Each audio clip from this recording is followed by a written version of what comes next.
ಶಿವಣ್ಣಂಗೆ, ಗೀತಾ ಅತ್ತಿಗೆಗೆ ಯಾವ ರೀತಿ ಥ್ಯಾಂಕ್ಸ್ ಹೇಳಬೇಕೋ ಗೊತ್ತಿಲ್ಲ. ಅಂದರೆ ಅವಳು ಆನ್ ಬೋರ್ಡ್ ಈ ಸಿನಿಮಾಗೆ ಹ್ಯಾಕ್ ಬಂದ್ಲು ಅನ್ನೋದಕ್ಕೆ ಮೊದಲು ನಾನು ಹೇಳಿಬಿಡ್ತೀನಿ. ಶಿವಣ್ಣ ಆಗ್ತಾನೆ ಸರ್ಜರಿ ಮುಗಿಸ್ಕೊಂಡು ಫಾರಿನಿಂದ ಬಂದಿದ್ದರು. ನಾನು ನನ್ನ ಹೆಂಡತಿ ಅಣ್ಣನ ಆರೋಗ್ಯ ವಿಚಾರಿಸ್ಕೊಳ್ಳೋಣ ಅಂತ ಹೋಗಿದ್ದು. ಯಾವತ್ತು ದೊಡ್ಡ ಮನೆಯವರು ದೊಡ್ಡ ಮನಸ್ಸು ಹೇಗಿರುತ್ತೆ ಅನ್ನೋದಕ್ಕೆ ಈ ಒಂದು ನಿದರ್ಶನ. ನಾವು ಅವ್ರ ಆರೋಗ್ಯದ ಬಗ್ಗೆ ವಿಚಾರಿಸ್ಕೊಳ್ಳೋದಕ್ಕೆ ಹೋದ್ರೆ ಅವರು ನನ್ನ ಫ್ಯಾಮಿಲಿ ಯೋಗಕ್ಷೇಮ ವಿಚಾರಿಸ್ಕೊಂಡ್ರು.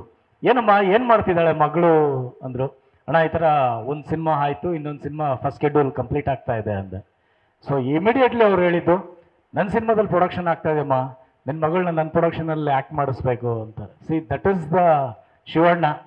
ಅದು ಶಿವಣ್ಣ ಅಂತ ಅವ್ರು ಇಟ್ಕೊಂಡು ಬಂದಿರೋ ಹೆಸರಲ್ಲ, ಎಲ್ಲರೂ ಅದು ಪ್ರೀತಿಯಿಂದ ಶಿವಣ್ಣ ಶಿವಣ್ಣ ಶಿವಣ್ಣ ಅಂತ ಕೊಟ್ಟು ಆ ಒಂದು ಸ್ಥಾನಕ್ಕೆ, ಆ ಒಂದು ಹೆಸರಿಗೆ ಇವತ್ತು ಅವರು ಒಂದು ಪಕ್ಕ ಉದಾಹರಣೆ ಅಂತ ಹೇಳಿದ್ರೆ ತಪ್ಪಾಗಲ್ಲ. ಸೊ ಹಾಗಾಗಿ ನನ್ನ ಮಗಳು ಈ ಸಿನಿಮಾಗೆ ಆನ್ ಬೋರ್ಡಿಗೆ ಬಂದ್ಲು. ಅದಾದಮೇಲೆ ನನಗೆ ಗುಡ್ ನ್ಯೂಸ್ ಕೊಟ್ಟಿದ್ದು ಗೀತಾ ಅತ್ತಿಗೆ. ಯುಗಾದಿಯಾಗಿ ವರ್ಷದೊಡಕು ಅವತ್ತು ನಂಗೆ ಫೋನ್ ಮಾಡಿದ್ರು, ಪ್ರೇಮ್ ನಿಮ್ಮ ಮಗಳು ನಮ್ಮ ಸಿನಿಮಾಗೆ ಸೆಲೆಕ್ಟ್ ಆಗಿದ್ದಾಳೆ ಅಂತ. ನಾನು ಹೇಳಿದೆ, ಅದಕ್ಕೆ ಇವತ್ತು ನಿಜವಾಗ್ಲೂ ನನಗೆ ಬಾಡೂಟ ತಿಂದಷ್ಟು ಸಂತೋಷ ಆಯಿತು ಅಂತ. ಅವತ್ತು ಅದರ ಗುಡ್ ನ್ಯೂಸ್ ಕೊಟ್ಟರು. ಆ್ಯಂಡ್ ಅದಾದಮೇಲೆ ಸಂದೀಪ್ ಅವರು ಬಂದು ಕತೆ ಹೇಳಿದ್ರು. ತುಂಬ ಅದ್ಭುತವಾದಂಥ ಒಂದು ಕತೆ ಮಾಡ್ಕೊಂಡಿದ್ದಾರೆ ಅವರು. ಶಾಕಾಹಾರಿ ಸಿನಿಮಾ ನೋಡಿ ನಿಜಕ್ಕೂ ಈ ಒಂದು ಟ್ರೆಂಡಿಂಗಲ್ಲಿ ಈ ಥರ ಒಂದು ಕತೆ ಮಾಡುವಂಥ ಸಿನಿಮಾ ಮಾಡುವಂಥ ನಿರ್ದೇಶಕರಿದ್ದಾರ ಅಂತ ತುಂಬ ಆಸೈತೆ. ಆ್ಯಕ್ಚುಲಿ ನಾನು ಅವ್ರ ಹತ್ರ ನಾನೇ ಅವ್ರ ಫೋನ್ ನಂಬರ್ ತಗೊಂಡು ನನಗೊಂದು ಅವಕಾಶ ಕೊಡಿ ಅಂತ ನಾನು ಅಪ್ರೋಚ್ ಮಾಡೋಣ ಅಂತಿದ್ದೆ. ಅಷ್ಟರಲ್ಲಿ ನನ್ನ ಮಗಳು ಸಿನಿಮಾ ಮಾಡ್ತಾ ಇದ್ದಾರೆ. ಸೊ ಅದಕ್ಕಿಂತ ಹೆಚ್ಚಾದ ಖುಷಿ ಈ ಒಂದು ಸಂದರ್ಭದಲ್ಲಿದೆ.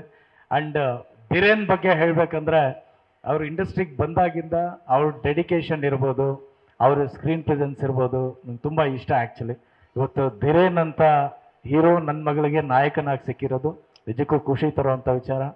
ಪೂರ್ಣಿಮಾ ಅಕ್ಕ ಇದ್ದಾರೆ. ಸೊ ಎಲ್ರಿಗೂ ಟೋಟಲ್ ಆಗಿ ರಾಜ್ ಫ್ಯಾಮಿಲಿಗೆ ಹೃತ್ಪೂರ್ವಕ ವಂದನೆಗಳು. Thank you so much.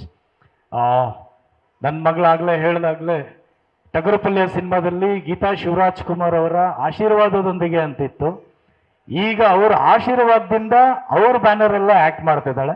Again ನಿಮ್ಮೆಲ್ಲರ ಪ್ರೀತಿ, ಹಾರೈಕೆ, ಆಶೀರ್ವಾದ ಎಂಟೈರ್ ತಂಡದ ಮೇಲೆ ಇರಲಿ ಅಂತೇಳಿ ಹಾರೈಸ್ತೀನಿ. Thank you so much. Love you.